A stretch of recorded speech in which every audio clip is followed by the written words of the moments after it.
Aribolito, Rocío, how are you? Nice to see you here from Mar del Plata. It's always, morning. somebody always shows up from Mar del Plata. It's very nice. Sometimes Celeste comes and Bailey, some people come. You're at the beach there, very nice. Yes. The beach, I think, is in driving somewhere. I don't know where is he, but he's from Panama. Okay. Drive carefully, drive carefully. Yeah, we are on election day, so we were Oh, so okay. we were doing our to sign for new president. Oh, okay. Good luck I'm with that. going home. I know it's not an easy task. Anyway, today is a special day because one of the dear disciples of Srila Prabhupada, Gopal Krishna Goswami, have gone home, have gone to Krishna today. So we offer our respectful obeisance to him and pray that he's playing with Krishna in his abode. The Mantari Swami said that these next 10 years will be the 10 years of tears because many Prabhupada disciples are going back to him to Krishna. So anyway, it's hard. Those days are hard for me because like one way you want to celebrate, they're back. They are already going home. They are where they're supposed to be, And so we should be crying for us that we're still here, But at the same time, if you have a personal relationship with that devotee, it's harder because you want to miss him and you're going to miss his directions and association and so on and so forth. So anyway, we pray that Krishna have him in his arms with a big hug. Okay, we're going to read this verse for glorifying Srimad Bhagavatam. Om Namo Bhagavate Vasudevaya. Om Namo Bhagavate Vasudevaya. Om Namo Bhagavate Vasudevaya. Haribolito, Pablo, Parulo, how are you? Nice to see you here also. How are you? Haribol. Nice to see you. Haribol, good to see you. Nice to hear you, see you. Okay, I'm going to read in English, so my English is not great, so it's good for the Spanish speaker. I'm not very good in English, but I like to hear. Yeah, the more you hear, the best you can do. Next time, if you can, Rocio, you can sing also. Rocio sings so beautiful. Okay. I don't sing well, so I put Garuda Krishnananda video every time because I don't sing very well. So, and I like their voices. So, okay. Narayanam namaskritya naram chaiva narottaman devin sarasvatim vyasam tato yayam udirayet. I say backwards. Before reciting this Srimad Bhagavatam, which is the very means of conquest, one should offer respectful obeisances unto the personality of Godhead Narayan, unto Nara Narayana Rishi, the supermost human being, unto Mother Sarasvati, the goddess of clearness, and unto Vyasadeva, the author. And now today, this is a verse we need to recite every day before reading Bhagavatam, and today we are... we already read this one. We're going to read. Okay. We're reading Srimad Bhagavatam 1, 2, 28 and 29. Vasudeva para Veda, Vasudeva para Maka, Vasudeva para Yoga, Vasudeva para Kriya, Vasudeva param Jnanam, Vasudeva para Tapa, Vasudeva para Dharma, Vasudeva para Gati. Another good verse to remember. In the revealed scriptures, the ultimate object of knowledge is Sri Krishna, the personality of Godhead. The purpose of performing sacrifice is to please him. Yoga is for realizing him. All fruitive activities are ultimately rewarded by him only. He is a supreme knowledge. All severe austerities are performed to know him. Religion, dharma, is rendering loving service unto him. He is the supreme goal of life. So it's very nice verse. I like the verse inside the Sanskrit. Vasudeva para Veda, Vasudeva para Maka, Vasudeva para Yoga, Vasudeva para Kriya, Vasudeva para Jnanam, Vasudeva para Tapa, Vasudeva para Dharma, Vasudeva para Gati. Very nice verse. Sri Krishna, the personality of Godhead, is the only object of worship, is confirmed in these two slokas. In the Vedic literature, there is the same objective, establishing one's relationship and ultimately reviving our lost loving service unto him. That is the sum and substance of all the Vedas. In the Bhagavad Gita, the same theory is confirmed by the Lord in his own words. The ultimate purpose of the Veda is to know him only. All the revealed scriptures are prepared by the Lord through his incarnations in the body of Srila Vyasadeva, just to remind the fallen souls conditioned by material nature of Sri Krishna the personality of Godhead. No demigod can award freedom from the material bondage. That is the verdict of all Vedic literature.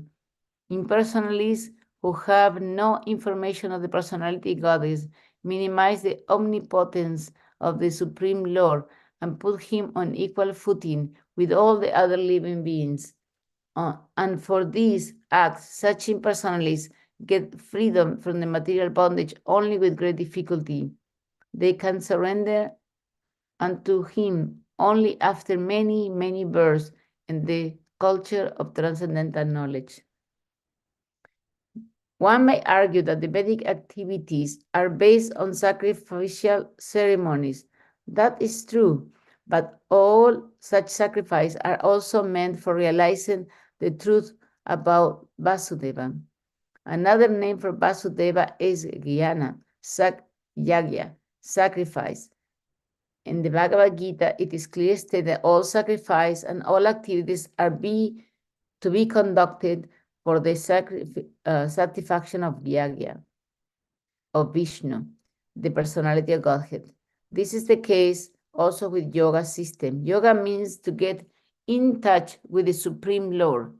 The process, however, includes several bodily features such as asanas, dhyana, pranayama, and meditation, and all of them are meant for concentrating upon the localized aspect of Vasudeva present as Paramatma.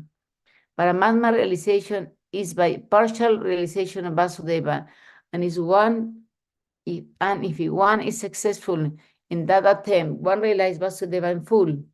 But by ill luck, most yogi are stranded by the powers of mysticism achieved through the bodily process. Ill-fated yogis are given a chance in the next birth by being placed in the family of good learned brahmanas or in the families of rich merchants in order to execute the ultimate task of Vasudeva realization. If such fortunate brahmanas and sons of rich men properly utilize the chance, they can easily realize Vasudeva by good association with saintly person. Unfortunately, such preferred persons are captivated again by material wealth and honor, and thus they practically forget the aim of life. This is also so for the culture of knowledge. According to Bhagavad Gita, there are 18 items in cultivating the knowledge. By such culture of knowledge, one becomes gradually prideless, devoid of vanity, non-violent, forbearing, simple, devoted as the great spiritual master, and self-control. By culture of knowledge, one becomes unattached to earth and home and becomes conscious of the miseries due to death, birth, old age, and disease. And all culture of knowledge culminate in devotional service to the personality of Godhead Vasudeva. Therefore, Vasudeva is the ultimate aim in culture all different branches of knowledge. Culture of knowledge leading to one transcendental plane of meeting Vasudeva is real knowledge. Physical knowledge, in its various branches, is condemned in the Bhagavad Gita as Ajnana, or the opposite of real knowledge. The ultimate aim of physical knowledge is to satisfy the senses, which means prolongation of the term of material existence and thereby continuance of the threefold miseries. So prolonging the miserable life of material existence is nonsense, but the same physical knowledge leading to the way of spiritual understanding help one to end the miserable life of physical existence and to begin the life of spiritual existence on the plane of Vasudeva. The same applies to all kinds of austerities. Tapasya means voluntarily accept of bodily pain to achieve some higher end of life. Ravana and Hiranyakashipu underwent severe type of bodily tortures to achieve the end sense of gratification. Sometimes modern politicians also undergo severe types of austerity to achieve some political end. This is not actually tapasya. One should accept voluntarily both inconvenience for the sake of knowing Vasudeva, because that is the way of real austerities. Otherwise, all forms of austerities are classified as the mode of passion and ignorance. Passion and ignorance cannot end the misery of life. Only the mode of goodness can mitigate the threefold miseries of life. Vasudeva and Devaki, the so-called father and mother of Lord Krishna, underwent penances to get Vasudeva as their son. Lord Sri Krishna is the father of all living beings. Therefore, he is the original living being of all other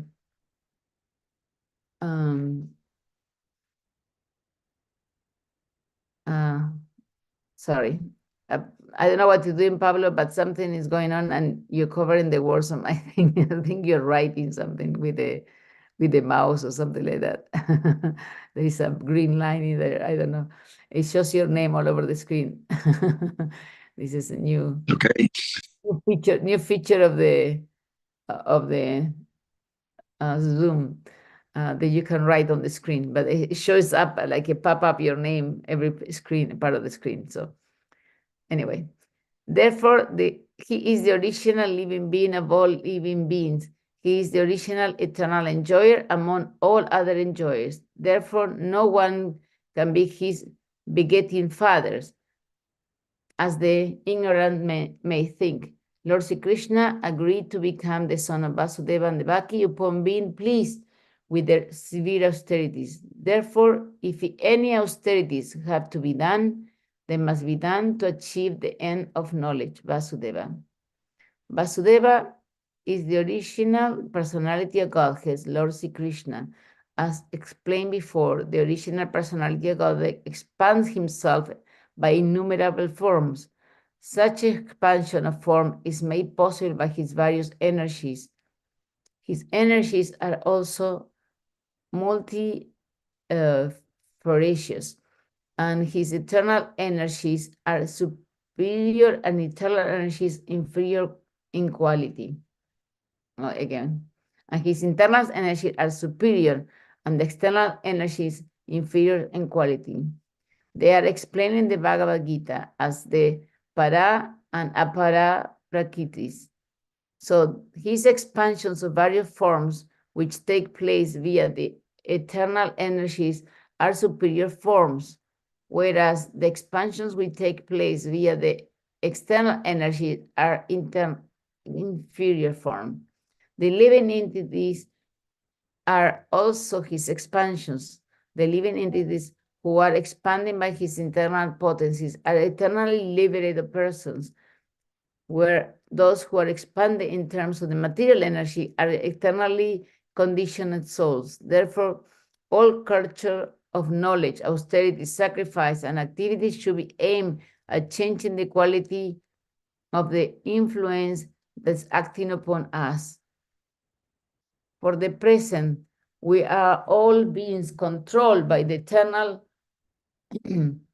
controlled by the external energy of the Lord. And just to change the quality of the influence, we must endeavor to cultivate spiritual energy. In the Bhagavad Gita, it says that those who are Mahatmas, or those whose mind have been so broadened as to engage in service of the Lord, are under the influence of internal potency. And the effect is that such broad-minded living beings are constantly engaged in the service of the Lord without deviation. That should be the aim of life, and that is the verdict of all Vedic literature. No one should bother himself with fruitive activities or dry speculation about transcendental knowledge. Everyone should at once engage himself in the transcendental loving service of the Lord. Nor one should worship different demigods who work as different hands of the Lord for creation, maintenance, and destruction of the material world. There are innumerable powerful demigods who look over the external management of the material world. They are all different assistant hands of the Lord Vasudeva. Even Lord Shiva and Lord Rama are included in the list of demigods, but Lord Vishnu or Vasudeva is always transcendentally situated. Even though he accepts the quality of goodness of the material world, he is still transcendental to all material modes. The following example will clear that the matter is more explicit, more explicitly. In the prison house, there are the prisoners and the manager of the prison house. Both the manager and the prisoner are bound by the laws of the king. But even though the king sometimes comes to prison, he is not bound by the law of the prison. The king is therefore always transcendental to the love of the prison house, and as the Lord is always transcendental to the law of the material world.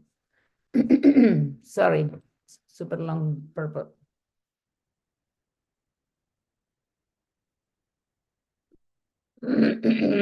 Wow, this verse reminds me a lot. Sorry, I got out of voice.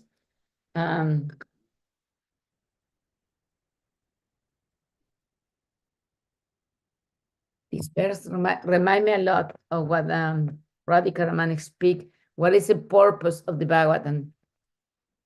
And he speaks like, when you read a book, how do you know what is he talking about?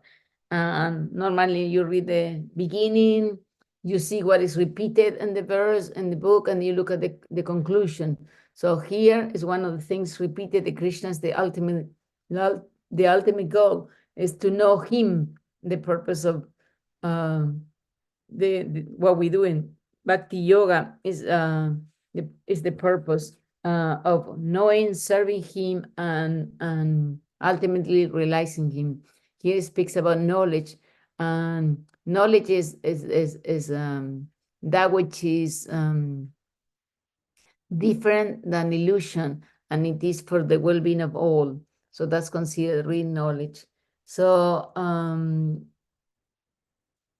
yeah, sacrifices, knowledge, yoga, whatever we do, we need to do it for him. We practice Bhakti Yoga, we chant Hare Krishna, and in the process, we get so lost and we forget to get to know Krishna. We forget that the idea is to know him personally, to love him, to serve him. We do serve others, we serve devotees. It's good, it's better than nothing, but sometimes we forget in the process that the whole thing is to love Krishna. If whatever we're doing is helping us to love Krishna, we're doing something good. If whatever we're doing, sacrifices or even service, not helping us to love Krishna, we're not doing something right. So the idea is to serve Krishna and a little more love him, a little more remember him in the daytime, a little more get to admire him. And in that way, we reconnect the lost, the lost connection we have. We're seeking for love, compassion. We're seeking for relationships. And in here, Krishna explains that he is the relationship we're looking for. And only then we're going to be satisfied. Because I'm sure you already have experienced that maybe you wanted something really badly. Maybe you want to travel to another country. Maybe you wanted to speak another language. Maybe you want to have a house, a husband, a wife, a kid, whatever it was, and you got it, and you're still not satisfied. We are not satisfied. So we are not going to get satisfaction, even all the desires are fulfilled. Every desire could be there and can be, imagine you have a wishing lamp, and then you say, I want a cake, boom, the cake is there. I want a husband, boom, the husband said, I want to be this, boom, it's there. Everything is there, boom. Everything, you get everything you wish, and you're still not going to be satisfied. That's very frustrating, no? So we can get everything we want in this world.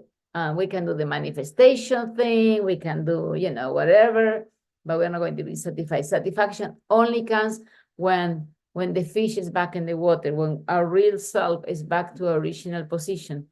In the meantime, we can try to be, a piece with this world. We have to have enough food, we need to have a shelter, we need to feel safe, we need to feel love, we need to have emotional stability, we have to have all of that. But that's not the ultimate goal. We need to understand that that's like very necessities, not like I was saying yesterday. If you're hungry and you're not sleeping, or you're in the cold or rain or whatever, you're not going to be very easy to remember God, because you're so disturbed by the bodily necessities. That's why in the moment of death, we get so disturbed by the pain, the sorrows, the mind, the everything, you know. So if we are not trained during the life to remember Krishna in the moment of death, we are not going to remember him, because those things are very disturbing. And so the same, if you live in a disturbing condition, we are not going to be able to remember God, unless you're very advanced, and then you can remember God even in the worst situation. But in general, that's the goal, to remember him. And if you remember him, there is no more fear, there is no more anxiety, there is no more pain, because you know everything that happens to you is Krishna's mercy. It's one step closer to him. He wants us to be close to him, and we can see everything as he's crafting our path back to him. So anyway, this is a very good verse. It's very long. I could speak for a lot of hours, but it's already about the time. And I don't want to hear my voice anymore. I get tired of it. Anybody wants to make a comment or say anything? Any realizations or anything? And Devesha normally participate, but he's voting now. You want to say something, Devesha? Oh, just very nice. Just thank you. Thank you very much. Yeah, this verse is very nice. I love the rhythm of this verse. I think it's easy to memorize, you know. Vasudeva para Veda, Vasudeva para Maka, Vasudeva para Yoga, Vasudeva para Kriya, Vasudeva para Jnanam, Vasudeva para Tapa, Vasudeva para Dharma, Vasudeva para Gati. Rocio, that you are a good singer. Maybe you can put music to this, some or something like that, because it's such a beautiful verse. I really love it. And it reminds us even this one, Vasudeva para yoga, no, all the yogas are ultimately to know Vasudeva. So that's basically what it's all the tapa means tapasya, all the tapasya, dharma, all the activities, religious activities we do is for Vasudeva, you know. Kriya, knowledge, all the knowledge is for him, all the sacrifice, jnana, all the, so very nice. I love it. Gati, let's see what is Gati. Gati is the goal of life. So the goal of life is to know him, yeah. So here, word by word, explains each of those part of the verses. Very nice. All right, so we're going to end up here. Thank you for being here. Now let us offer a respectful obeisances to all devotees of the Lord. They are like a desire trees, able to fulfill everyone's desires, and they are full of compassion for the conditioned souls. Right?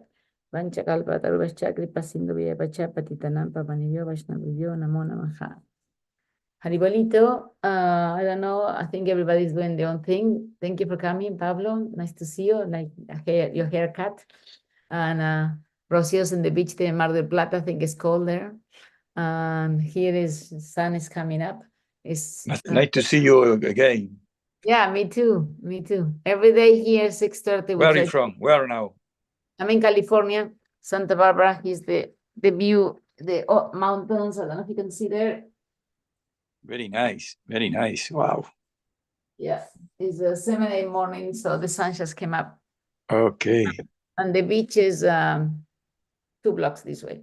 So okay, very nice. Come and visit anybody, Rocio, Pablo, Devesha, come and visit. I have enough bed for everybody. I have it's a small apartment, but I just bought my sister is coming, so I bought a bed for her, and I have I have this sofa, which is also sofa bed. So I have beds for a lot of people. I like to have people over, so come and visit. We go chant together at the beach, the park. My university is next to my house. Next to this fence is my university, and they have a beautiful park, and you can see the ocean in there. We can sing Hare Krishna there. I'm dreaming for that to happen, so I need you, Rocio, come over and we go sing over there. Yes, that will be beautiful. Thank you also for inviting me. And the Besha also, here is not so hot like in Panama, so you should come to visit me. See you. I have to. Surely. Haribol. Krishna. Have a wonderful Hare Krishna. Have a Hare beautiful Krishna. day. Thank you. Nos vemos. Haribol, Haribol. Nos vemos. Igual.